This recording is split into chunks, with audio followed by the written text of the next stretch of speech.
Krašto apsaugos ministerija apie karines pratybas sužinojo iš Flight Radar. Rugpjūčio 25 diena danguje virš Vilniaus įsiplieskė keista situacija.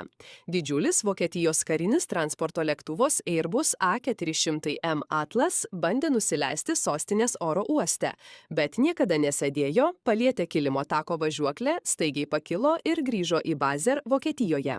Flight Radar 24 duomenimis lėktuvas iš tikrųjų atliko manevrą Lietuvos oro erdvėje, tačiau jokių oficialių paaiškinimų iš valdžios institucijų nebuvo. Lietuvos oro uostų atstovas Tadas Vasiliauskas prisipažino, dėl kokios priežasties lėktuvas neatsisėdo ir išskrido atgal nežinoma.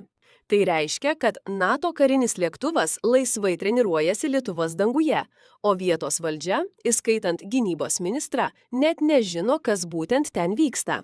Šaliai, kuri nuolat skelbia apie totalią sienų kontrolę ir grėsmę iš išorės, tai atrodo mažiausiai keistai.